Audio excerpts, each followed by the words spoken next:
Hi everyone, we have Mr. Prosenjit Datta with us today, and sir, we welcome you on board. Thank you so Thank you much. so much. Thank you so Yeah, much for coming at bookswagon.com. Sir is a business editor and is also a very well-known author. And today he is here to talk about his journey and how he managed to create this amazing set of novel called The Coffee King. Am I right? yeah, Yes. So please, sir, take us through your journey and tell us a little bit about it. yeah. So I am a business journalist. I have worked in Economic Times, Business Standard. Then I became the editor of Business World, and last I was the editor of Business Today.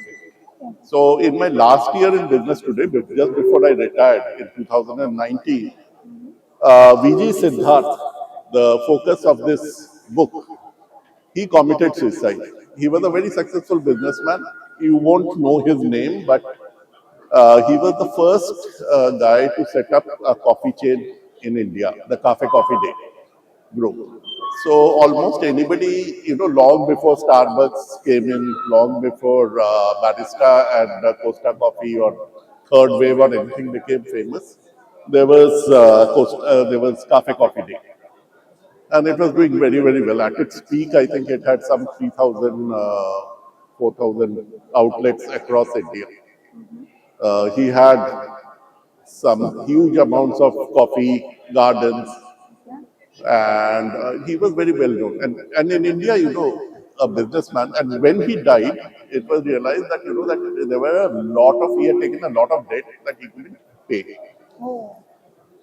And in India, this was an unusual case because people in successful businessmen in India, if they can't pay their loans, they will all run off to the UK or to the US or something. I mean, you have so many cases. Yeah. Every day, somebody, by the time the banks get to them, they have gone off.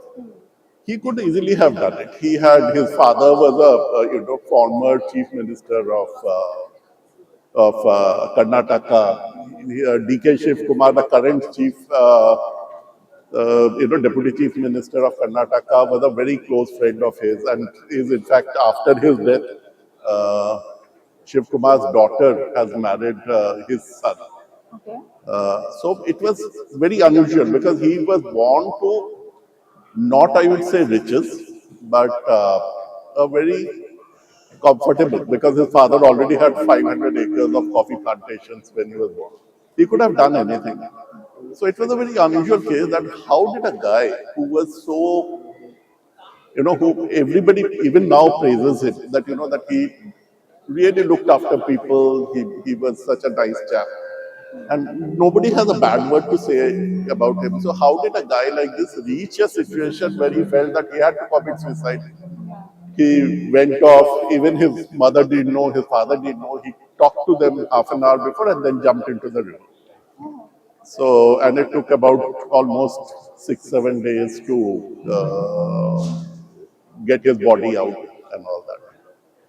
So this was such an unusual case that my co-author Rukmini, who was working with me then in Business Today, and she was the Bangalore, reporter for me. She wanted to do this because and she said that you have to come in, and I was also very intrigued because this was not like any other business story.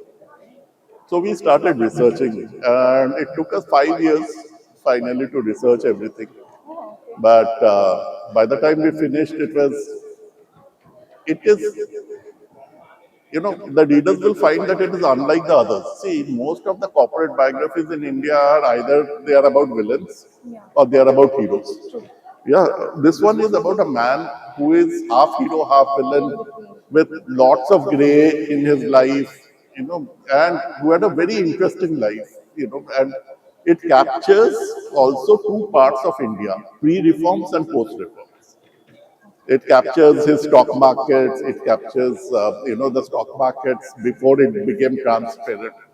So this is quite a fascinating case. And through his life, when we started researching, we realized that there was so much that we didn't know. And it took us a very, very long time. Me and my co-author, it took us a very long time to research. But at the end of it, it was absolutely fascinating what we found.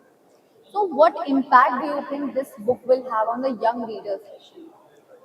I think one of the biggest lessons for is there for startups.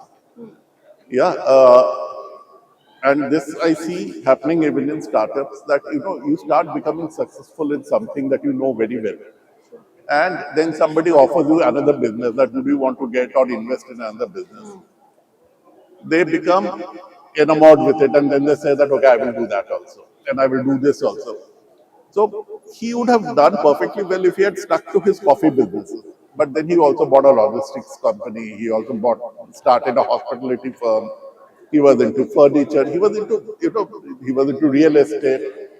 So at the end of the day, no one man can do so many things, and it is best that you do something. You build a business, successful business, and he had already built one. He built, in fact, I would say that he built two successful businesses. First, he started with a stock market broking firm, which became big. With that money, he started coffee because his family had been in coffee for 400 years. He built coffee into, and he was a real visionary up till the coffee stage. After coffee, when it became popular and, something happened to him, he couldn't give up deals. He took a lot of loans. He bought companies which were making losses.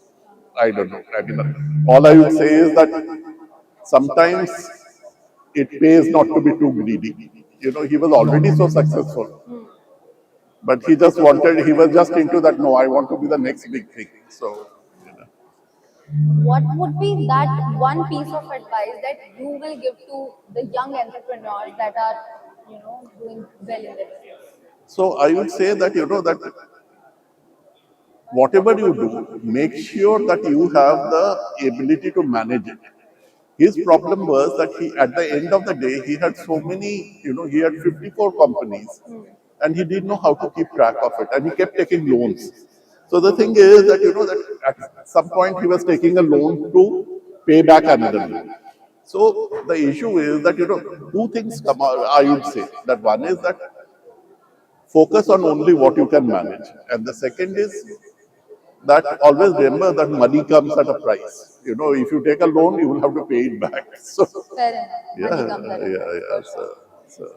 Thank you so much, sir. Yeah, Now we have an idea about what exactly this book yeah. represents. Is there anything else you would like to share with the readers about the book, about yourself? I had a personally, I felt a great sense of disappointment at his death because there was so much promise. I mean, he could have been bigger than Starbucks in India.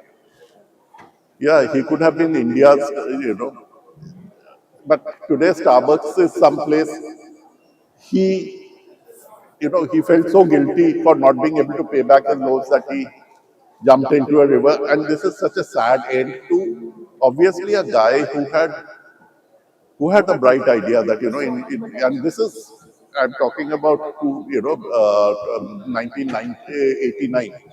Yeah, who had a bright idea in 1989 that India will have a coffee culture in and not the South India, but all of India will have a coffee culture with cappuccino and all these things. So so it was really the pioneer and a successful pioneer. It was not even that he was a failure initially.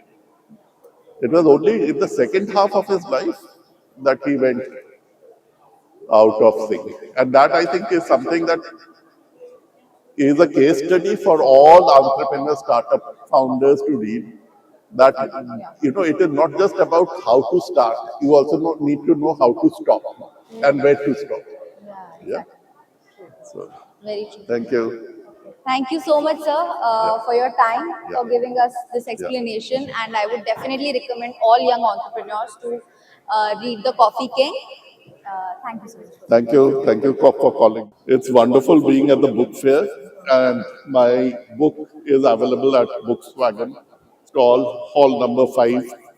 What is the number? B? Okay. Bookswagon.com. Yeah, bookswagon.com. Thank you.